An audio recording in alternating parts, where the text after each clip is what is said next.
Hello mga ka-GGs! Good day everybody! How are you today? For today's video mga ka-GGs, isi-share ko naman sa inyo yung ating maligamgam na tubig. Ayan, mga ka-GGs.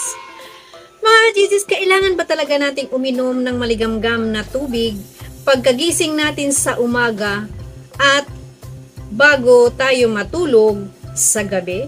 Tatalakayin natin mga ka-GGs or pag-uusapan natin ang makukuha nating mga benefits sa ating maligamgam na tubig. Nice. Tara mga ka-GGs, samahan niyo ako. Let's get it on!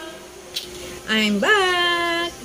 Okay. Mga ka-GGs, bakit nga ba natin kailangan uminom ng maligamgam na tubig pagkabangon or pagkagising natin sa umaga at bago tayo matulog sa gabi? Maaaring nasanay na tayong uminom ng isang tasang kape o tsaa pagbangon natin sa umaga. At maaari din namang isa ikaw sa mga taong mahilig uminom ng malamig na tubig pagkagising sa umaga. Ngunit ayon sa mga eksperto, mas mabuti sa kalusugan ang pag-inom ng maligamgam na tubig sa umaga. At sa artikulong ito, pag-uusapan natin ang tungkol sa pag-inom ng maligamgam na tubig at ang benepisyo nito sa ating katawan. Ngayon naman mga ka-GGs, isi-share ko sa inyo yung ating benefits na dulot sa pag-inom ng maligamgam na tubig pagkagising natin sa umaga at bago tayo matulog sa gabi. Nice. At narito na mga ka-GGs ang kapakinabangan na maaari nating matamo sa pag-inom natin ng maligamgam na tubig.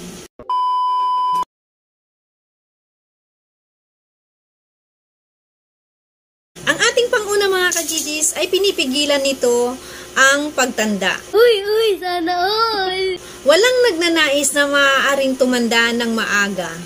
Gayunpaman, ang pagkakaroon ng mga lason sa ating katawan or toxins at pagkakaipon nito ay maaaring mapabilis mga ka-GGs ang ating pagtanda.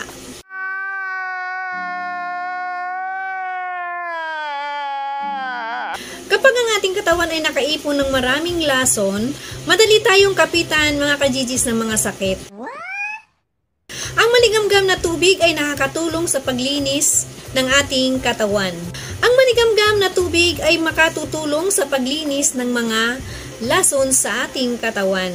At nakakatulong din ito ng pagsasaayos ng mga cells sa ating balat at nagkakaroon tayo mga ka-GGs ng makinis na balat.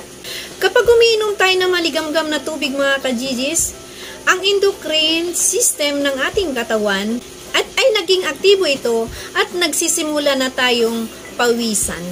Bahagi ng pag-aalis ng mga lason sa ating katawan. At ayon din sa mga eksperto, ang pag-inom natin lagi mga ka-GGs ng maligamgam na tubig ay nakakatulong ito upang labanan ng ating mga kasu-kasuan. Wow! At mga ka-GGs, naiiwasan din ang pagkakaroon ng gout.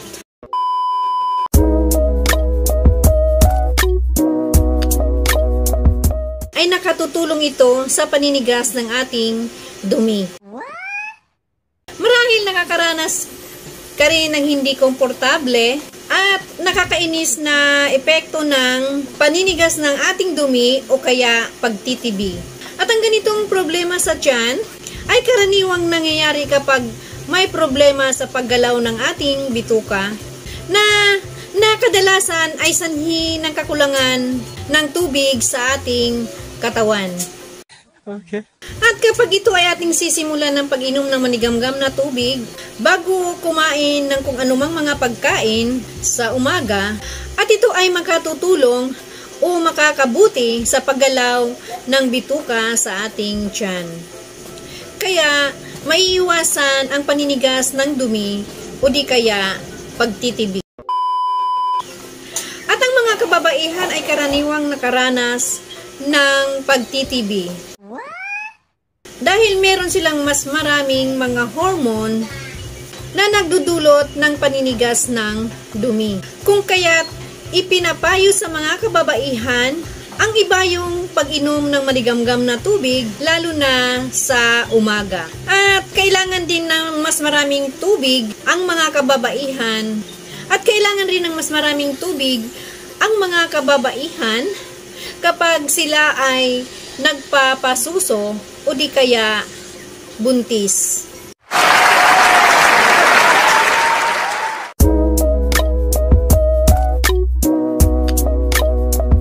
Ay nagpapabuti ng panunaw. Nice.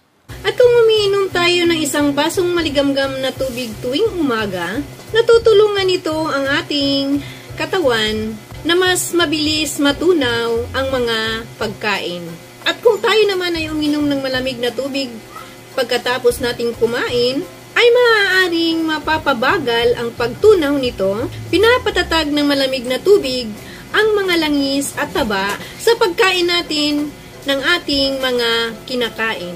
Lumilikha ito ng deposito ng taba at ginagawang mas mahirap ang pagtunaw nito. Mas mabuti kung papalitan na lang natin ang malamig na tubig ng isang basong tubig na maligamgam.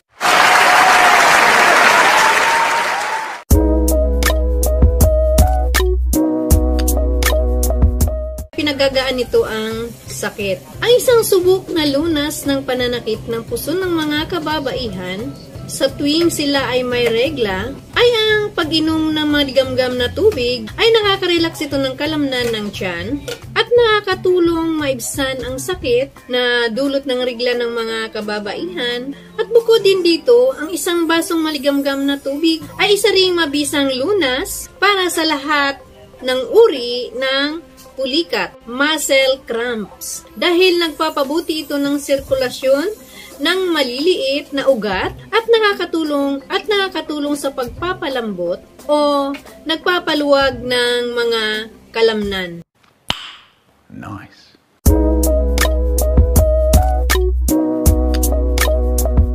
Ay pinabubuti nito ang sirkulasyon ng ating dugo. Ang palagiang pag-inom ng isang basong maligamgam na tubig ay nagpo-flash ng mga lason sa ating dugo at inaayos ang sirkulasyon nito dahil natutulungan ito at ma-relax at lumuwag ang mga ugat sa ating katawan at nagiging maayos ang pagdaloy ng dugo. Oh my God! Wow!